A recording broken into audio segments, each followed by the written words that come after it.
live stream from Pluto. I'm going to be talking today about a similar and related topic to what I talked about yesterday, but a slightly different perspective. So yesterday I talked about the connections between some of the well-established experiments to demonstrate quantum non-locality, so the CHSH inequality, the GHZ experiment and their connection with quantum computation via the measurement-based quantum computing model. And today I'm going to talk about some connections between quantum computing and contextuality, and in particular a connection between a model of computation which arises from fault-tolerant quantum computing, so very practically motivated, and how there have been some quite compelling connections discovered quite recently between this model and contextuality. So what I'm going to do is the first half of my lecture will be introducing this model of fault-tolerant quantum computing, and to do that we'll introduce more of the framework people use, using Pauli operators to describe states and how to transform states. And this is the stabilizer formalism. And so the stabilizer quantum mechanics will be the first thing that I introduce. Now, stabilizer quantum mechanics is an interesting sub-theory of quantum mechanics. We'll see it in other talks in QPL this week. And it was developed for a very practical purpose, the practical purpose of describing quantum error correcting codes. And in quantum error correction, the idea is that we want to encode quantum information by representing our qubits via encoded states in high numbers of qubits. And these encoded states are usually entangled, so we want to describe highly entangled multi-qubit states, but we want to describe them in an efficient way. We don't want to get caught up in the exponentially growing number of parameters if you choose to express these states in the computational basis. So the stabilizer formalism sort of arose as a way an elegant way to calculate properties and derive properties of error correcting codes. And it's actually, in some sense, it's a quantum analog of the mathematics of linear codes, which are well-established family of classical codes. But let me start from the beginning and first tell you about how we describe states in this model. And these states are perhaps unsurprisingly called stabilizer states. And we've already seen several examples of stabilizer states in my talk yesterday. So GHZ state, Bell state, and cluster states are all examples of stabilizer states. The stabilizer states are states which are eigenstates of Pauli operators. In particular, well, let me write it down. They're joint eigenstates of a set of commuting Pauli observers. And you may think, hang on, none of the Pauli operators commute with one another. But we're talking about n-qubit Pauli operators, so operators which are tensor products of the identity Pauli x, Pauli y, Pauli z. And for example, the Bell state 0, 0 plus 1, 1 over root 2. This is an eigenstate of x tensor x, and it's also an eigenstate of z tensor z with plus 1 eigenvalue. And in fact, it's the only state which is an eigenstate of these two operators with a plus 1 eigenvalue. So we can use that fact to use these operators as a representation of the state. And the idea of the stabilizer formalism is that by working with Pauli operators rather than the state vector, you avoid the exponential blow up in complexity that you see when you try to write down state vectors in the computational basis. So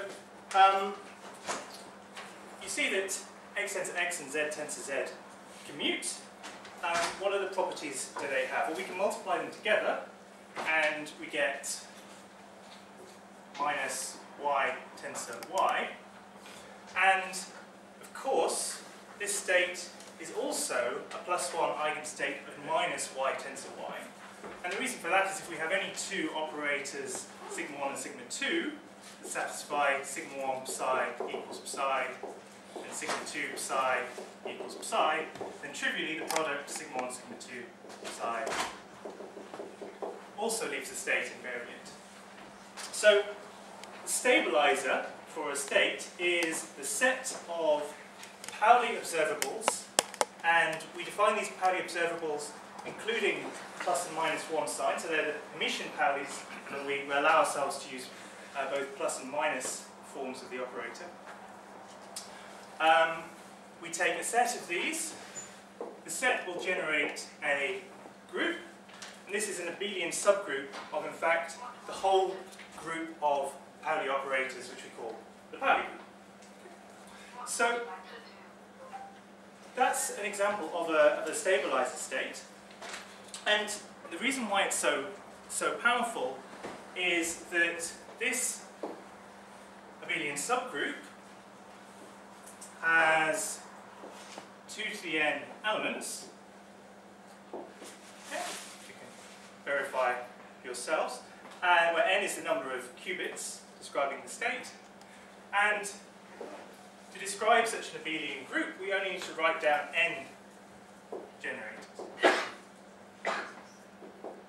So we now have a formalism for describing n-qubit states, where the description comprises of a linear number of n-qubit Pauli operators.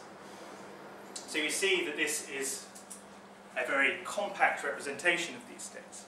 And you can use this formalism to calculate all the properties of the state. So we'll see some examples of that, but there are rules for all of the standard things you do in quantum mechanics, evolution of states, measurement, preparation. You can describe it all in terms of these operators in a compact way. Is it always the case that out of the 4 power n product of Pauli is exactly 2 power n or stabilizers? Yes, for every n-qubit pure state, stabilizer state, you will always have 2 to the n. Excuse me? Yes. Like if you take any entangled state, for example, W, omega, plus, whatever we take, Yes. if you apply these Pauli operators, we always get orthogonal states of that Pauli. So, I mean, I just want to understand more what is actually stabilizer state. Yes, let me give some more examples. So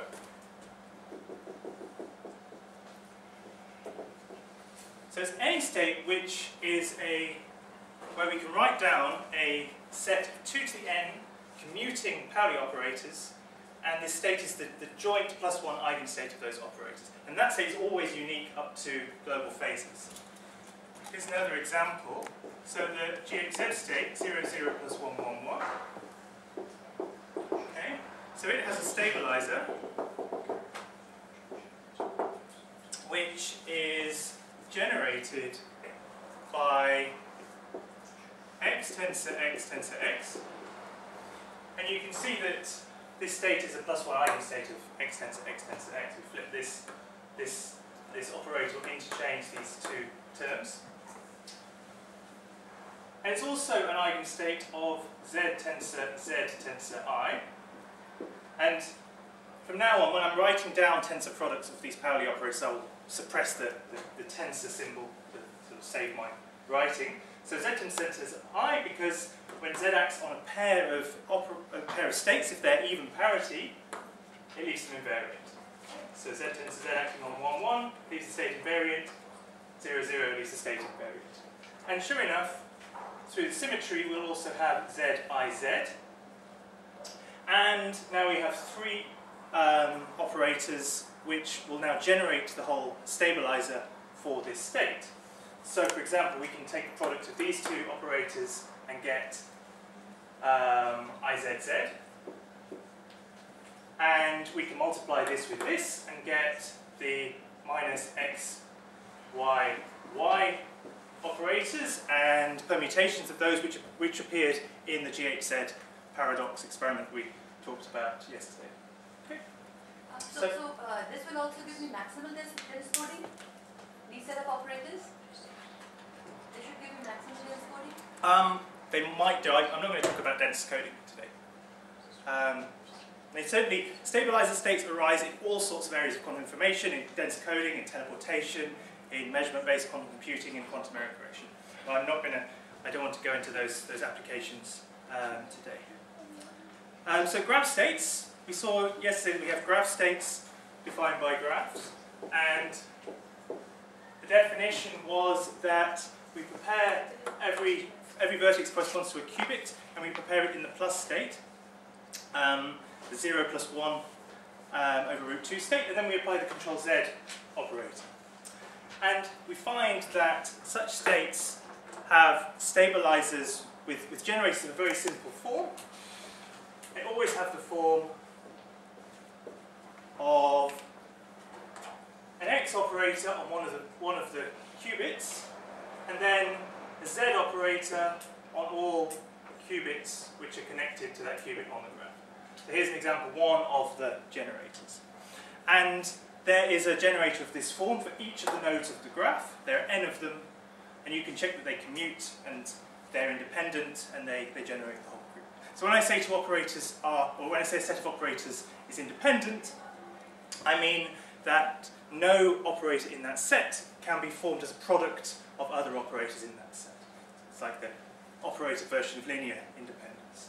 We see that here these are independent, but if we had this, this, and this, they wouldn't be independent. So by keeping track, so firstly we use these operators to define our states, and we can do that because the state is a unique, there's only one state which is the joint one, the joint plus one eigenstate of these operators. There's also another definition you can use which is quite convenient, and means you don't have to think about eigenvalue equations. And this is, you can directly write down the density matrix of the state. And the density matrix, it turns out, is nothing other than the sum over all operators sigma in the stabilizer group. So let's S of rho be the stabilizer for rho. Okay. You talked about stabilizers for pure states so far. Well, this definition automatically extends to mixed states, but I don't want to talk too much about mixed states. But you haven't told us what are stabilizers for mixed states. So we can. Well, I'll extend to mixed states in a moment. So this is very nice. So for example, the Bell state, I can just write down rho for the Bell state is just going to be equal to identity, identity. So this needs to be normalized, of course. Identity, identity plus x, x plus z, z minus y, y over 4. And so, given the stabilizer, see, we just include every element of the group, and you can see that if I start multiplying this state with elements of the group, because it's a group, it'll just permute these elements, and so it will leave the state invariant. So there's a whole very powerful set of tools you can use to work with states in the stabilizer formalism, and you can read a very nice introduction to it in Daniel Gottesman's thesis. So this was introduced by Gottesman in his thesis. I don't understand what you mean by rho Bell. Sorry, so let me write that down. Surely you don't mean an equal mixture of all Bell states, which does be I. Sorry, let me be more precise. So let's call it psi plus. And this is the density matrix corresponding to the projector. One Bell specific, okay. Onto this specific Bell state. And I can obtain the other Bell states by changing the signs accordingly. So the stabilizers give us this very nice way of describing pure states. We can extend them to mixed states too. I don't want to dwell in that too much, but we can do that and use this as a definition. So if we take an abelian subgroup with m generators, where m is less than n, again we can write down this abelian subgroup, we can write down this state, and this then defines a stabilizer, a mixed stabilizer state, the mixed state analog of the pure stabilizer states. And the most natural example to give for mixed stabilizer states is the simplest abelian subgroup there is of the Pauli group, the group consisting of just the identity operator. Okay, and so this is nothing other than the maximally mixed state. So the maximally mixed state is an example of a mixed stabilizer state. Question about mixed states. Alternatively, you could say that it's the stabilizer polytope is the convex hull of the pure stabilizer states, and I'm wondering if. Yes, okay. I'm wondering if anything's known about. Let me address that point. So there's a bit of a problem in the literature. Okay, so there's two definitions of mixed stabilizer state. Okay, so one of them is the one that I've just given you. The other one is just to say that the mixed stabilizer states are convex combinations of pure stabilizer states. The two are not equivalent. I prefer this one, but both sets of mixed stabilizer states will actually appear during this lecture. So, we'll see. Okay. So, any more questions on stabilizer states? Yeah, and the question was, is it known the purification of something in the interior of the stabilizer polytope? Is that always a stabilizer state too? I suspect not. I think no. I suspect only the stabilizer states defined like this. But I don't know off the top of my head. I think it's not. That's right. Yeah, it's not obvious to me that that's true. What would you say to the stabilizer state? Yes. So only stabilizer states of this form they're purified to stabilizer states. Thanks. Thanks. So that was Matt. Thanks. Okay. So these states arise in quantum error correction theory, and they have lots of nice properties that we can use for correcting errors. But they're also nice as a sub-theory of quantum mechanics, which has within it many of the properties we would consider intrinsically quantum. So it contains entangled states, in a very loose sense. It contains entangled states. It contains non-locality and contextuality. We saw in the example of the GHZ experiment that's described solely in terms of the stabilizer formalism. And all of the things we consider, such as measurement disturbance, all of these things are also seen, teleportation, all of the various applications I described earlier, they're all captured within the stabilizer formalism. So it's a very rich sub-theory of quantum mechanics, and yet it's also very simple. It's efficiently described. And so not only can we efficiently describe stabilizer states, we can efficiently describe unitary transformations between those states. And these unitary transformations are called the Clifford group.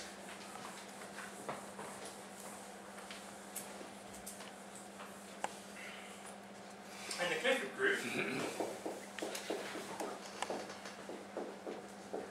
so we're describing states in terms of Pauli operators, and so the Clifford group is defined in terms of the action on Pauli operators. And in particular, it is the group of operators, unitary operators, U, okay, such that for every sigma, and let me use this blackboard P to represent the n-qubit group of Pauli operators. Okay, so U sigma U dagger is in P. So it maps Pauli operators to Pauli operators. Can you not write in red, please? Oh, sure. So Let me give an example.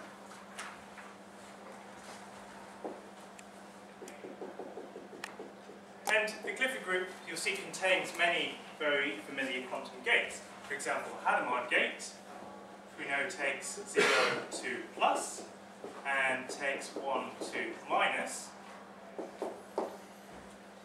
Hadamard takes x to z and vice versa. I used that yesterday. Another example is... We don't need to check y. Pardon? We don't need to check y. It's automatic. So this is a good point. So all of this group structure sort of pervades. And in particular, x and z generate the whole Pauli group.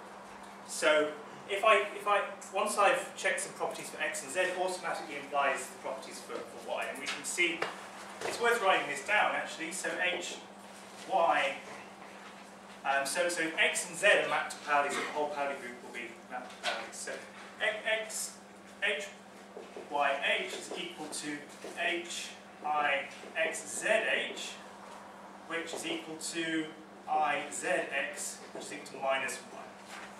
So h flips y to minus 1. Okay, and there's another one, which I'd like to... Sorry, I don't see it.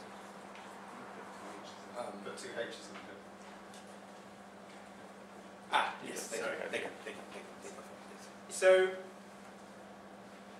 the Hadamard gate flips y to minus y, changes z to x. Another nice example is the C0 gate. Okay, so if the first qubit is my control and the second qubit is my target, it has the following action. It sends, so this is under conjugation, so I'm multiplying from the left and the right by C0. It takes xi to xx, zi leaves invariant, takes iz to zz, and ix is invariant. And you can verify that, of course, this is a unitary transformation. It preserves the commutation relations of the patterns. So these operators here have the same commutation relations as these operators here.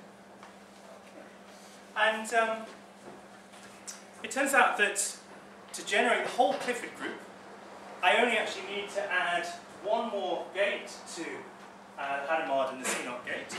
If you write down the matrices for these operators, you'll see that they're both real. So we need a unitary which has complex numbers in the computational basis. And that is given by the S gate, which has had many names over the years, sometimes called the phase gate, but now the community is converged on S. And it's nothing other than a square root of the Z operator. Okay. So S, you can see that, what does S do? Well, S commutes X, Y, and Z. So it takes them, it cyclically commutes X, Y, and Z. And you can see that S squared is Z. Okay. And Hadamard will transform Z into X, and then S will transform X into Z. So you see all the Pauli operators themselves are in the Clifford group. So we've got many of the gates you would want to build a quantum computer with. We've got C0 gates to generate entanglement, we've got Hadamard gates to generate superposition, we've got the S gate which puts some complex numbers in there. So is this a universal gate set? Well, no, it isn't. The Clifford group is a discrete subgroup of the full unitary group, and in particularly its action on stabilizer states can be efficiently simulated, efficiently calculated. And the reason for that is that, so if we have a stabilizer state, so here we are, rho stam, we're representing this state in terms of its generators, sigma 1, sigma 2, sigma 3.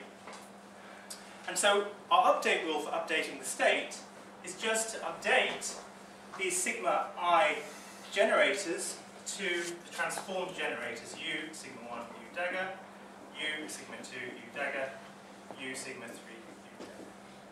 And there's a lookup table. U's can be built out of these three gates, and each of them there's a simple lookup table of how they transform the Paulis. Okay. So the evolution of stabilizer states under Clifford group unitaries can be achieved efficiently on a classical computer. Now this isn't quite a full model of computation. We need to include measurements, and it's probably not hard to guess that the measurements we're going to allow in stabilizer quantum mechanics are Pauli measurements. Pauli observables. And what happens when we make a measurement on a stabilizer state, the action of that measurement can entirely be captured by looking at the commutation properties between the observable and the state. So let me give you a very trivial example. The state 0, okay, this has stabilizer identity and Z. So if I measure the Z observable, so 0 is a +1 eigenstate of Z, so if I measure Z I will get the +1 outcome. Okay, so that is deterministic, and I can just sort of read it off from the stabilizer. There is an efficient way of verifying that this is the case, and you can see that the observable I measure, so Z, it commutes with the stabilizer, commutes with every element. If I'm measuring X, so if I measure the X operator, this is a measurement in the Hadamard basis, and it will disturb this operator. Sorry, disturb this state and send it to either plus or minus. Okay? And the outcome of this occurs with 50% probability.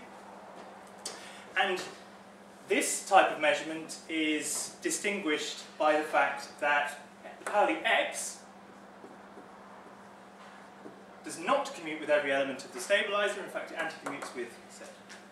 So I won't go into the details, but there's a whole set of rules you can write down for measurements, which also tell you the outcome, whether the outcome is random, and really there's only two choices with the stabilizer measurement. You find that either the outcomes are deterministic or they're uniform. And there's a whole set of techniques for both calculating probabilities and updating the state into measurement. And you'll find more details in a nice paper by Scott Aronson and Daniel Gottesman. But the bottom line is all of these things can be done efficiently on a classical computer.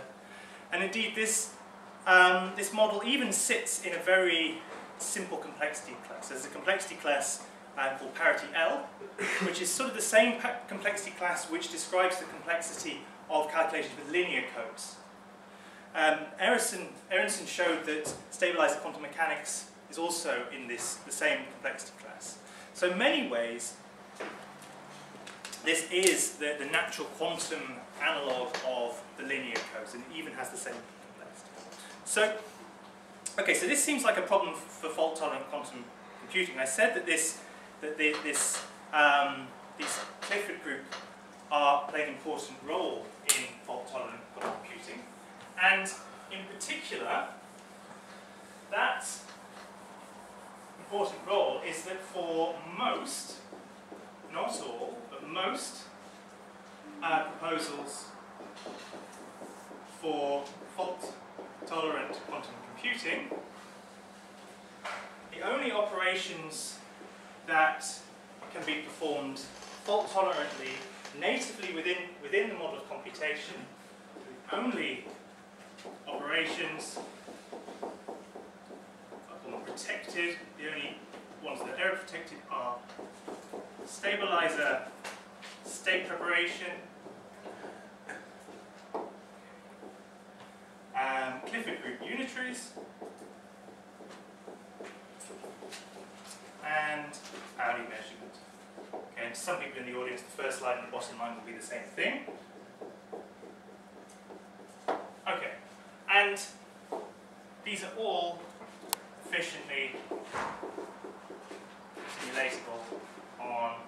classical. Okay. And this result is known as the Gossman-Neal theorem.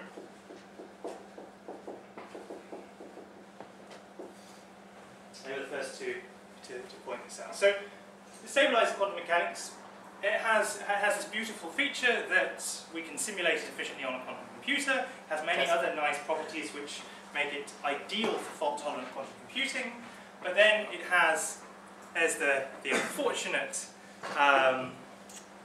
flip side to this, that it means that a Clifford group quantum computer is useless for quantum computing with speed. So we need to get around this. And there are actually a variety of solutions to this problem. Back to the earliest papers on fault-tolerant quantum computing, which is papers by Peter Shaw, identified this issue and proposed some solutions. But perhaps the most successful way of turning this set of operations into a universal quantum computer is the magic state model of quantum computing. So, the magic state model, the idea is basically we want to get out of this set of operations and get up to a full universal set. And it turns out that it's surprisingly easy to actually break out of this subgroup of the unitary groups, break out of this subtheory and reach universal quantum computing. So you can add to your Clifford unitaries any non-Clifford gate and its inverse, any at all, and you've got a set which is dense in the whole unitary group. So a universal set of gates. And this works with any non-Clifford gate. This was proved by Lee, Raines and Sloan in about 2000. And, but that's not the only thing you could do. You could also add any non-Pauli measurement. And essentially this bottom line, this is how measurement-based quantum computing works. So in measurement-based quantum computing, we start off with a graph state, which is in the stabilizer, which is a stabilizer state, and then we make non-Pauli measurements to get universal quantum computing. Okay, but the magic state model of quantum computing alters this one. Okay, and it adds a non-stabilizer ancillary state.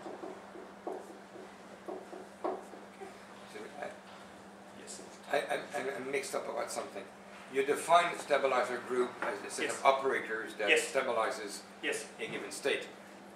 So the way you define stabilizers, they were operators, not states. What's a stabilizer state? So it's the stabilizer states are the states which arise in the stabilizer formalism. So they are joint eigenstates of the stabilizer operators. So the stabilizers are the group of 2 to the n operators which define corresponding state. The corresponding state is the unique joint +1 eigenvector of those operators. So the magic state model adds an extra state to our toolbox of states to get universal quantum computing. Okay?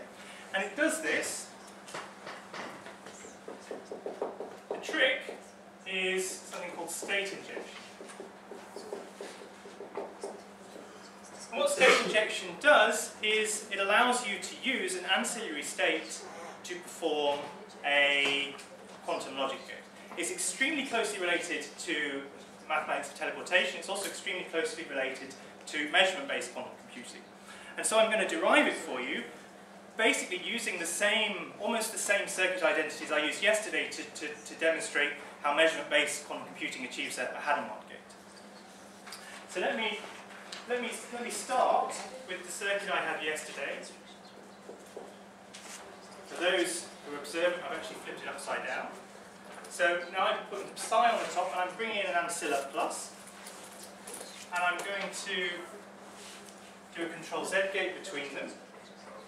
And then on psi, I'm going to make a measurement in the Hadamard basis, which is measuring the x operator. Okay? And I showed yesterday that this leads the output to Hadamard times z to the m times the input psi, where m is the output of the measurement labeled 0. So I'm using 0 and 1 to label my outcomes rather than plus or minus. So, okay, so this is a really useful gadget. You can prove so many things starting from this little gadget. So the first thing I'm going to do is make this deterministic by explicitly writing in a Pauli correction. And this is equal to x to the m Hadamard psi.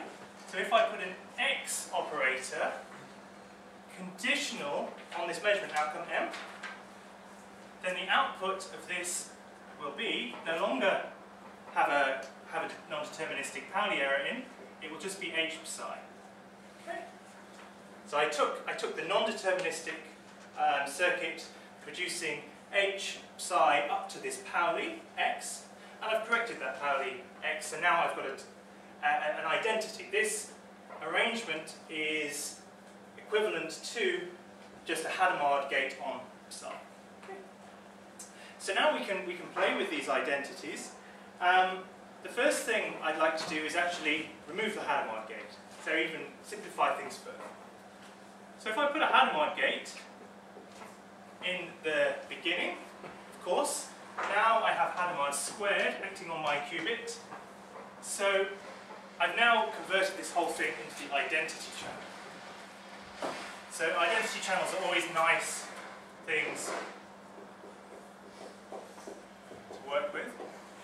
These kind of circuit manipulations I'm doing are very nice and very powerful. I think David Mermin gives an entire course on quantum computing where everything he proves just uses gate circuit manipulations like this. It's really very elegant.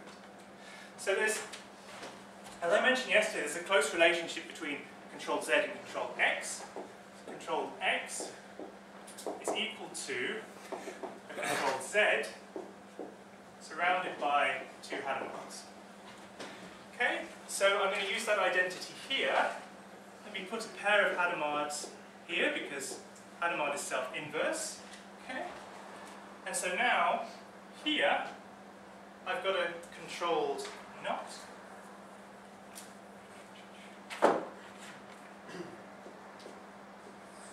Okay, and here I've got a Hadamard followed by an x measurement. So Hadamard followed by a measurement in the Hadamard basis. That, of course, is just equivalent to a regular computational basis measurement.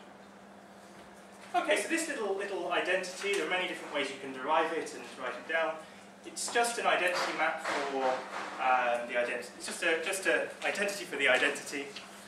And this is the basis for the state injection circuit. So what can we do to this? Let me change to a different colour. So we want to now convert our identity into a unitary gate U, and this unitary gate U wants to be outside of the Clifford group. Let me put it in here, U. Okay. So now I've got an identity which realises U psi. It's useful, all of these derivations start in a really trivial way. You just add to the identity the gate that you want. And now I'm going to make certain demands on U.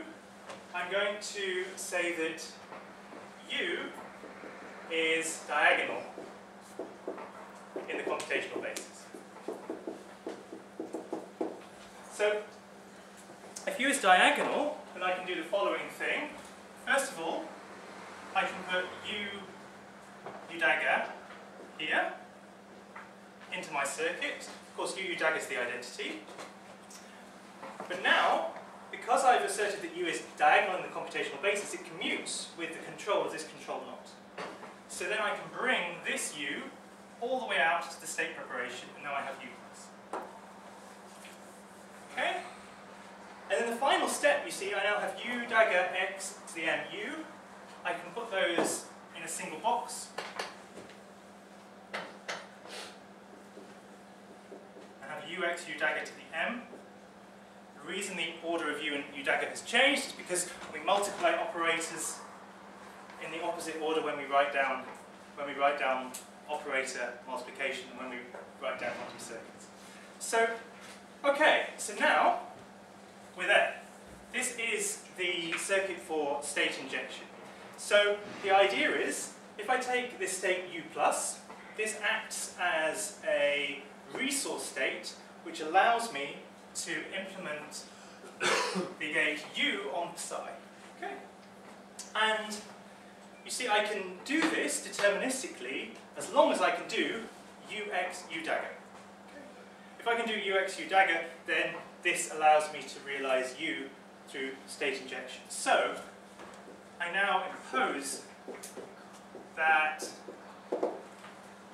Ux U dagger is going to be in the Clifford group because I want it to be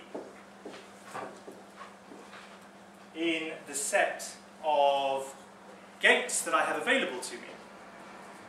If I do that, then there is a gate that I can write down which satisfies that. It's both diagonal in the computational basis and it satisfies this property. It maps X into the Clifford group. And it's not Clifford itself. And non-Clifford. If it was Clifford itself, then this would be a big waste of time. So, what's the gate? The gate is T, which is the square root of the S gate. So, T squared equals S, and T4 equals Z. So it's like the fourth root of the Pauli set. T satisfies all these properties. In fact, T x T dagger is equal to a boring global phase, which is irrelevant, S times X. So S and X are Cliffords, so we can implement our Clifford correction and get state injection. So the magic state model is built out of state injection, but this was not the main contribution of Browne and Kitaev. So Browne and Kitaev introduced the magic state model and proposed that state injection would be the best, one of the most effective ways to promote Clifford group circuits to a universal quantum computer. And why do they call this magic state distillation? So why do they call T this T plus state? Why do they call it magic? Well, the reason for it is that these states can be distilled, and they can be distilled with Clifford group operations alone. So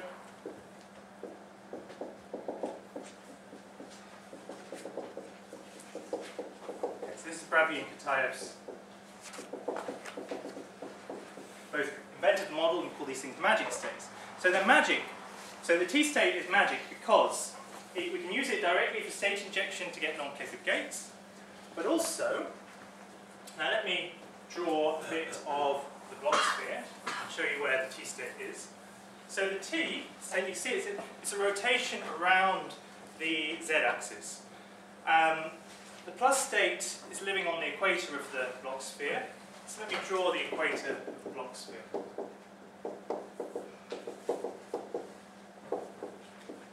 Here it is. So I can put a plus state here. I can put the minus state here. The eigenstates of y, I'll put top and bottom. Okay, and so you see these 4 points are all eigenstates of Pauli operators, so they're stabilizer states. Everything else on the circle is a non-stabilizer state. The T plus state lives here, exactly halfway between plus and plus I. So this is, now, in some sense you see it's the state furthest away from these Pauli eigenstates. But it's furthest away in another sense too. So now let me go back to the other type of mixed stabilizer states we sometimes talk about. States which are a convex combination of Pauli eigenstates. So the convex combination of these four states will be nothing other than this square region, this convex hull here. And you can see also that this point T lives furthest away from this, this convex hull. And what Browne and Kutayev showed was that there is a region of mixed states around T+, which can be distilled with Clifford group operations towards T+.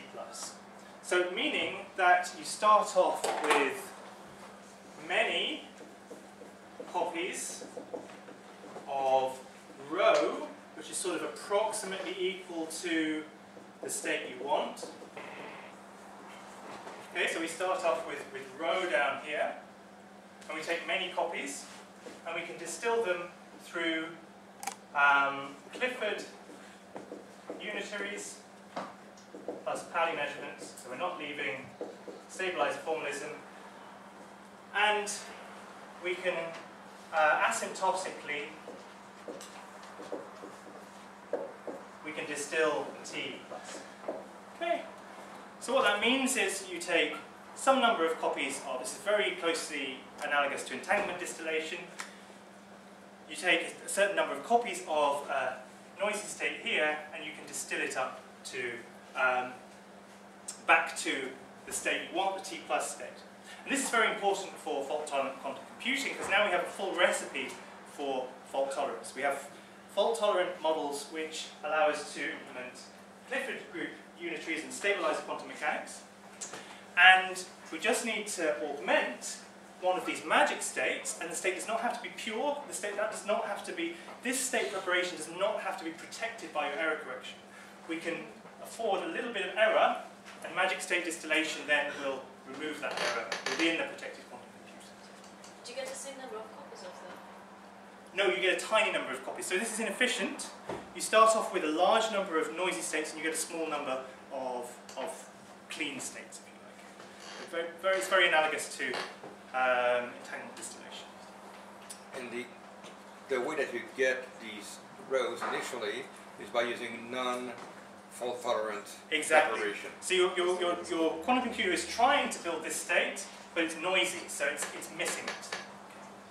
Now you might ask, which states can we distill? How much can the noise be? Well, clearly, if we start with the state inside the convex hull of the stabilizer states, we shouldn't be able to distill that, because if we could, that would imply that we could simulate universal quantum computing in the stabilizer formalism. And we can't. So we know that that's not possible. So there's definitely a no-go inside this region. There's no way of distilling. So you might ask the question, can you distill everywhere outside the region? And it turns out the answer is no, but you can distill most of it.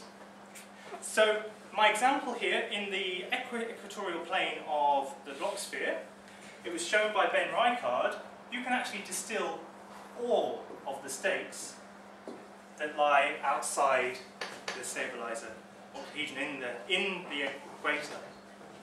But it was later shown by me and Earl Campbell that if you're not on the equator, you're somewhere else. So this convex hull of the stabilizer states is an octahedron, so you're lying over one of the triangular surfaces of the octahedron.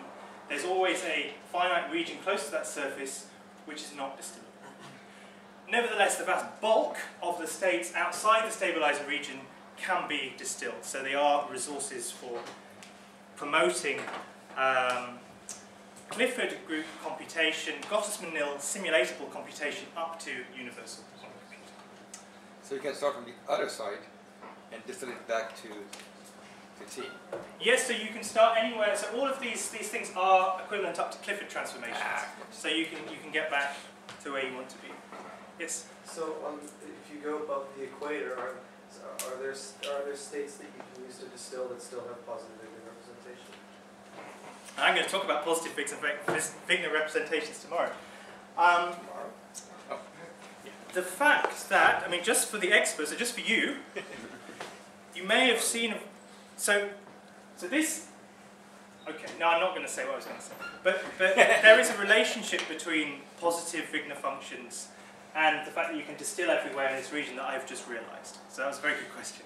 And Yes, so I'm going to talk about Wigner functions tomorrow, and actually using Wigner functions to try and answer some of the open questions about magic state distillation is an ongoing research project. So is Emerson and Victor Vesh, that paper is... So Emerson, it's good that you talked, so that's what I'm going to talk about next. Okay, so before I switch to talking about contextuality, are there any questions on magic state distillation? So that's the basic idea, and then the question is, what is it about these states? What is it about these magic states which makes magic state distillation work? You need to know what rho is to apply this distillation. You don't need to know rho, but it needs to be in. So the distillation scheme is rho independent. I mean, you need to know how many times you need to distill. So you would want to do some kind of purity. Yeah, so you need to know the purity, so you know when to stop distilling. But you answer that if you are on the wrong side, you can bring it back to the right side by Clifford. That's very nice. But if you don't know you're on the wrong side, you would need to know that as well. Yeah, that's true. That's true. So you would, yes, I guess it helps to know what the state is. But up to as long as you're in the right sort of quadrant. All right. In fact, there's various tricks you can use, like twirling and stuff, which sort of reduce things down to a. Okay, so that's magic state distillation. Yep. So I just got a bit lost at some point. So our goal was to be able to implement an unitary, and then you reduce this problem to implementing this UX dagger, and then introduce the T gauge, and so that we can approximate this T thing. I just lost the connection between the T and the U. So the point is that T, so T is the U. So I am. So the final distillation circuit is T here, and this correction here is X times S. And that's the state injection circuit that all of the proposals for, more or less all the proposals for fault-tolerant computing use. So you wrote SX there. Yeah, I don't think it matters. Oh.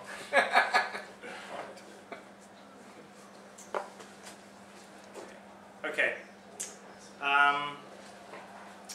Okay, so that's so. Okay, I've got about half an hour left. So my first hour was to introduce magic state distillation. So now I'm going to tell you a little bit about recent results by Emerson Group, which shed some light on what are the necessary properties that are needed for magic state distillation to work. So what properties do these states outside this region, in this distillable region, have, which states in this region don't have? And their answer to that question is contextuality. So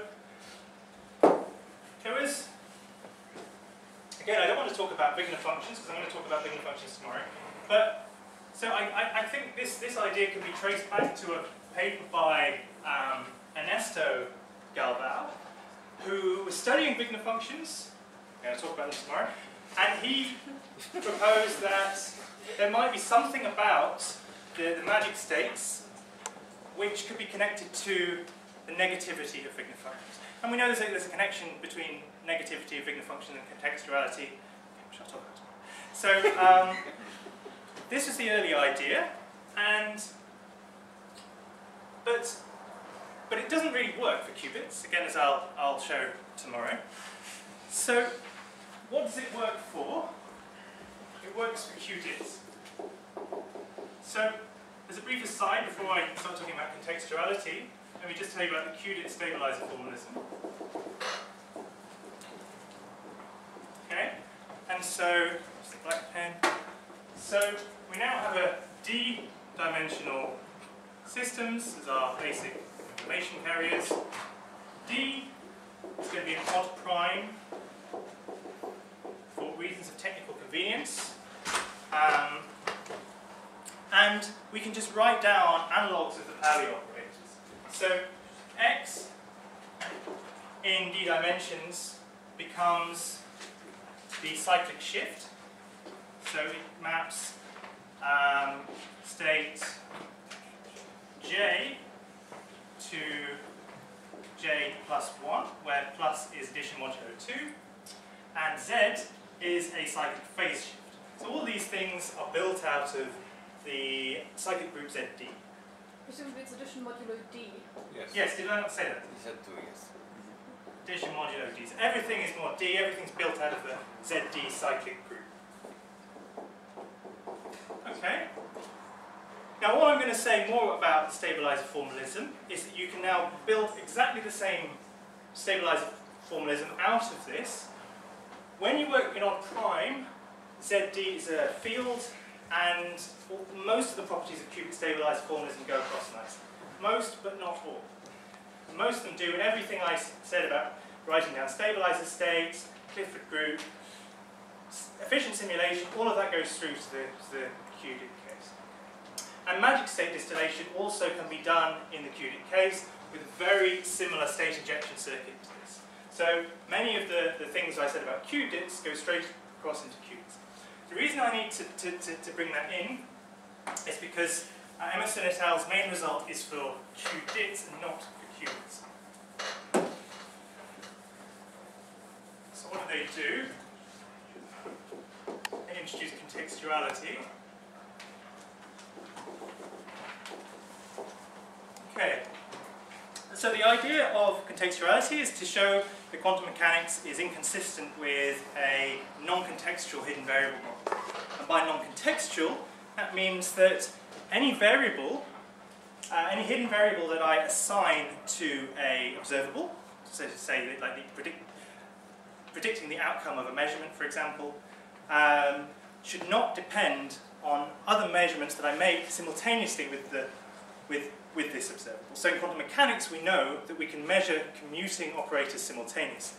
For example, when we write down a projective measurement, we can think of it as a combination of individual sub-measurements defined by each of the projectors in the decomposition of the observable. So this is something we do all the time. We assume that commuting operators can be measured simultaneously.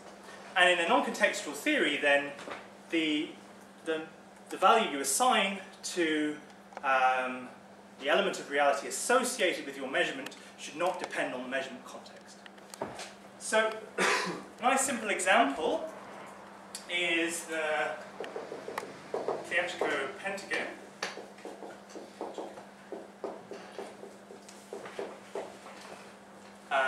Reference to that is on my reference list.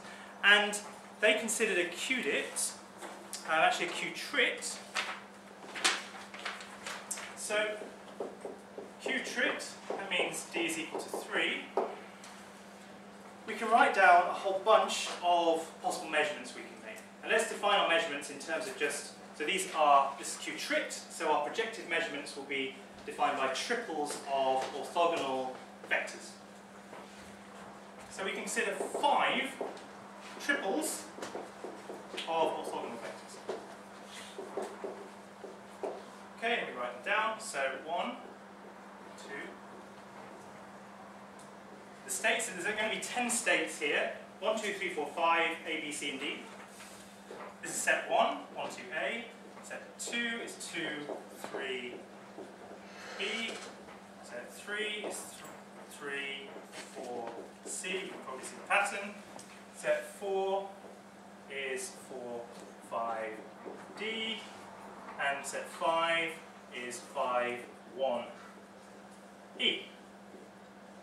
Okay, so we associate a projector onto each of these states, and those projectors correspond to the elements of reality we would like to see are non-contextual. So you'll just have to believe me that you can do this for a Q-trit. Kliatchko et al. Show that it's possible. And then they analyse contextuality. And what they see is, you see that we don't even need to consider states A to E, so let's just think about states 1 to 5.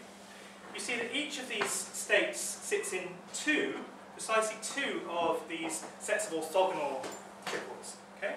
So 1 is orthogonal to 2, and 1 is orthogonal to 5. Now, when in contextuality, we often talk about measurements in terms of projectors. Okay, for example, project onto state 1. Okay, and this has just 2 eigenvalues, obviously 0 and 1. Okay, and when we make a measurement of this observable, we can say 0 represents false, i.e. the state is not state 1. 1 we can associate with true. The state is state 1. Okay, and it's these values, true or false, we would like to think of as non-contextual hidden variables. So now you see that 1 and 2 cannot simultaneously be true. They're orthogonal states. So if we want a theory to have the same predictions as quantum mechanics, 1 and 2 cannot be simultaneously true. Also 1 and 5 cannot be simultaneously true. 5 and 4 cannot be simultaneously true, etc. So this relationship of truths we can express as a graph. Let me draw a pentagon and associate each corner of the pentagon with one of these measurements, one of these projectors. Okay?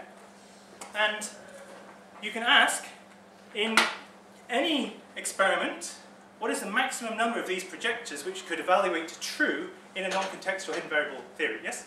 Yeah, so you're defining contextuality in terms of measurement, but as a matter of fact, I think you're talking about the existing value of projection operators. Yes. Yes.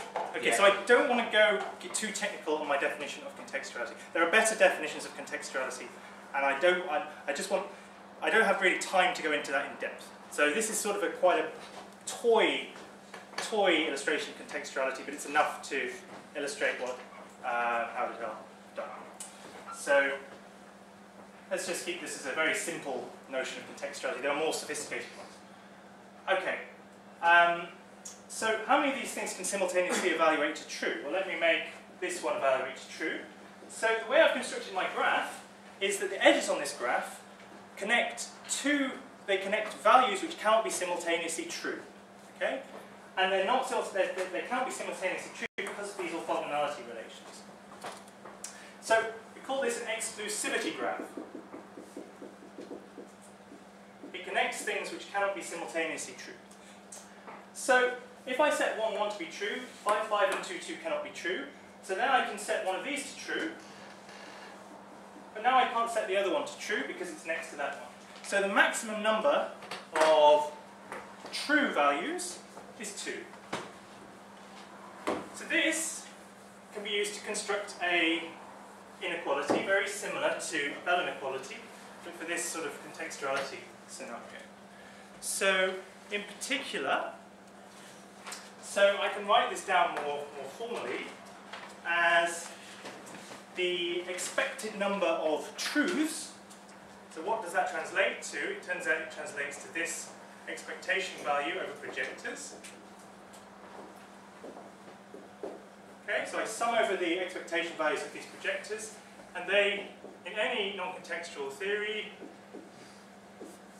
can't be greater than 2.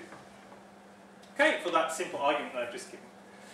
Quantum mechanics, however, you can show that there exists states where you can achieve root 5 for this expectation value.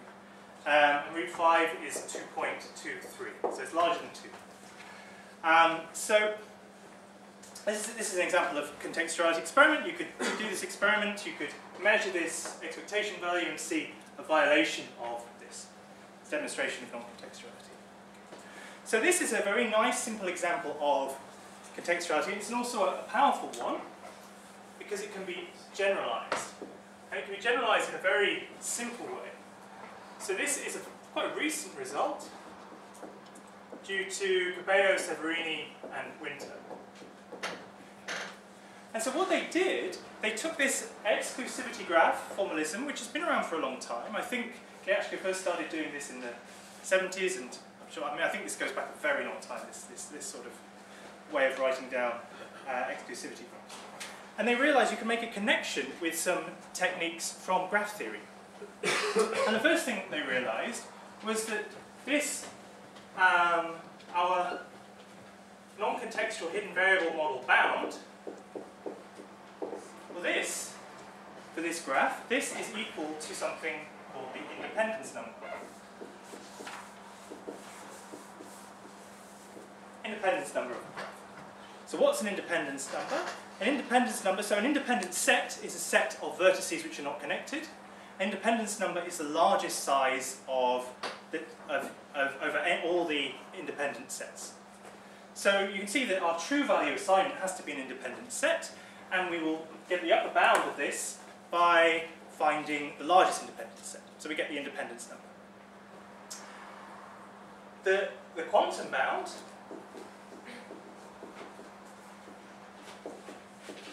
can also be associated with something studied in graph theory, and it's a number called the Lovács theta number. I won't write down the definition, but it's something which was introduced by Lovács in studying Shannon capacity of graphs. Sorry, I'm missing the relation between this contextuality and the inequalities. Those are, this is a kind of cognitive theory.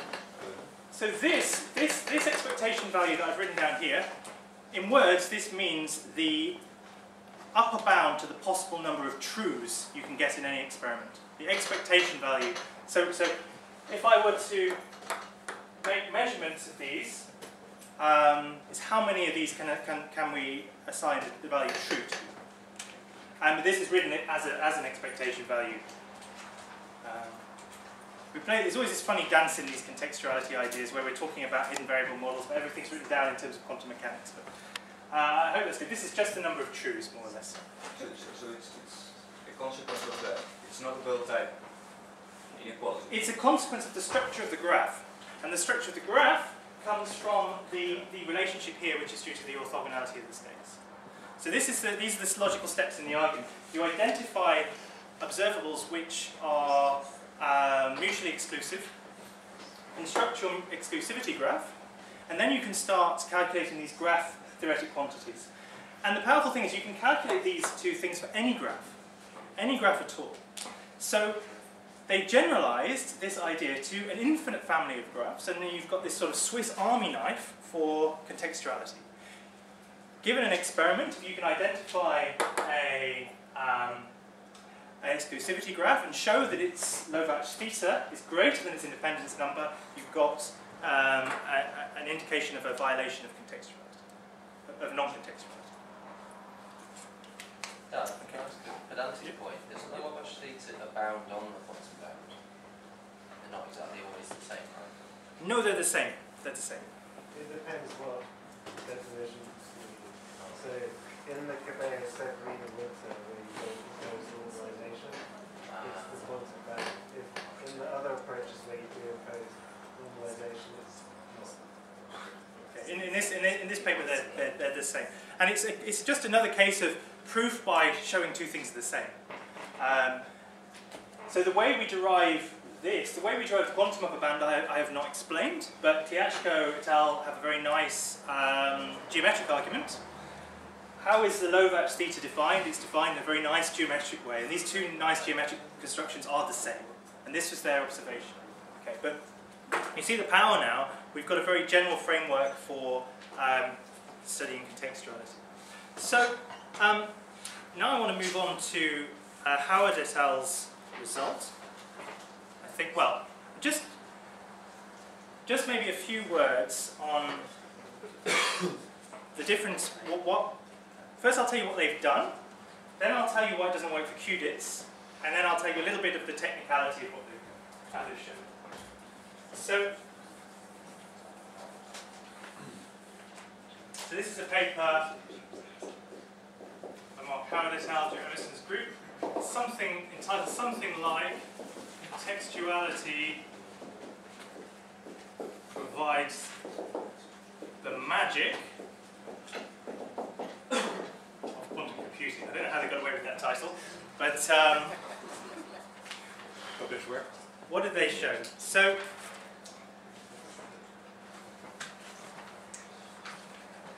what they show is that in odd D, so we're talking about QDITs here. In odd D, it turns out that stabilizer quantum mechanics is non-contextual. Now, you might be thinking, hang on, you just told me that stabilizer quantum mechanics had contextuality because of the G8Z paradox and because of other things. So it's therefore quite surprising that in odd destabilized quantum mechanics has none of these contextuality properties. But you can show that, it's quite easy to show that, and there's a nice argument I'll give in my talk tomorrow. But yeah, you can convince yourselves that there isn't a direct analog of the GXZ paradox. Also, you might have heard of the Mermin square. The Mermin square is an argument of contextuality for qubits which works in the stabilizer formalism and which is state independent. So it doesn't even require you to generate a certain state. So in contrast, odd D qubit stabilizer quantum mechanics is non-contextual. And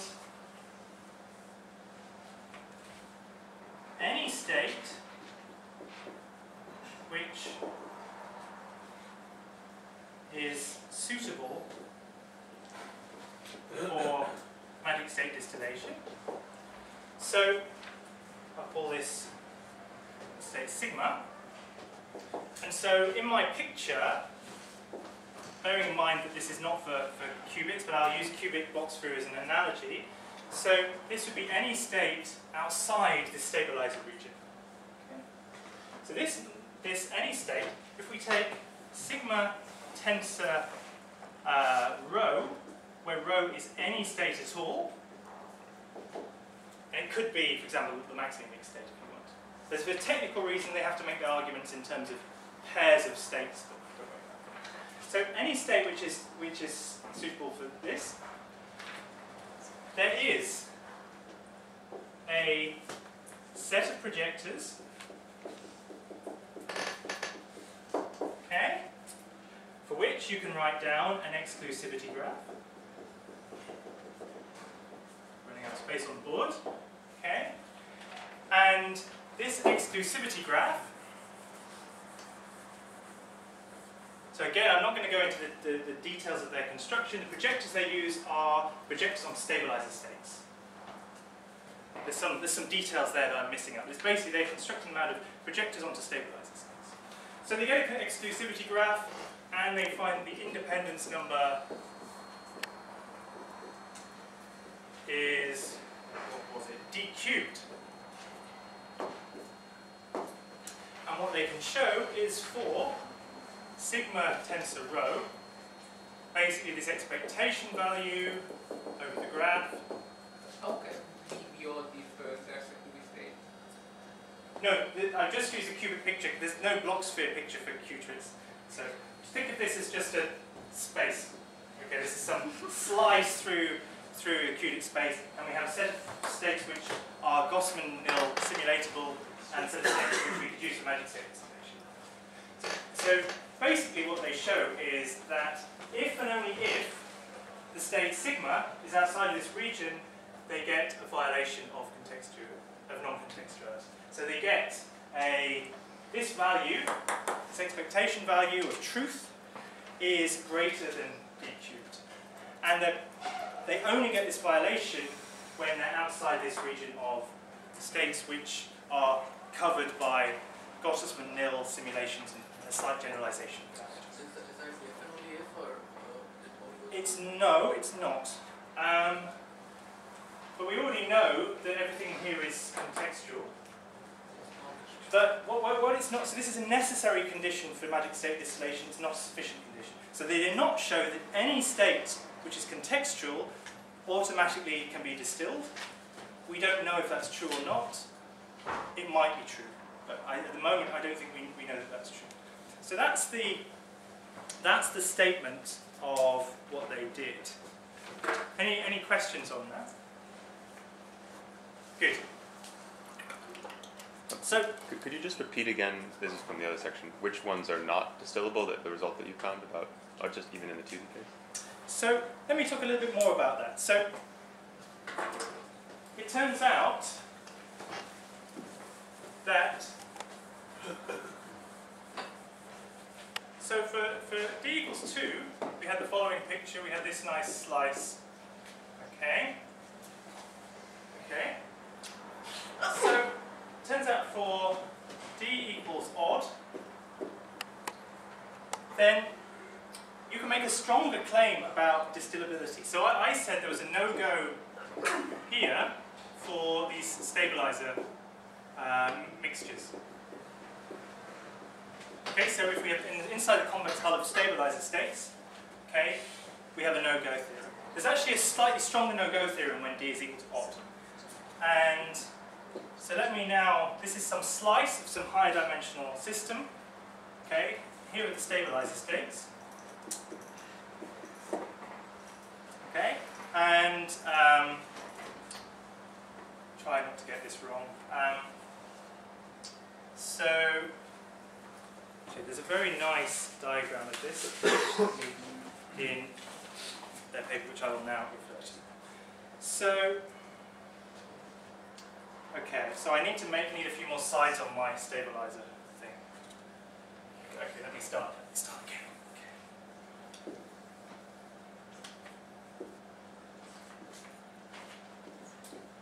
Okay, so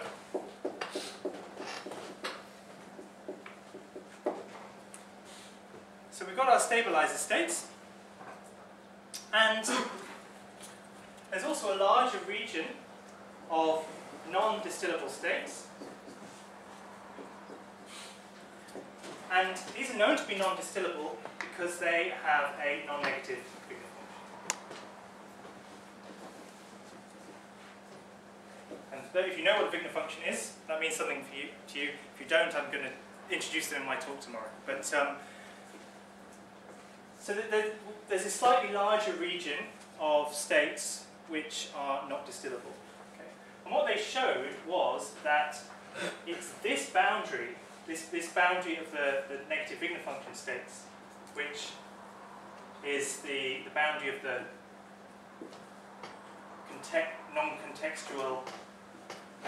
non-contextuality violating. So they live outside that region. So it's a little bit more complicated than in the cubic case, but it's quite compelling that they find this very tight separation. It was already known. I mean, there's earlier papers by Rob Speckens which showed a very elegant relationship between positivity of Wigner functions and contextuality.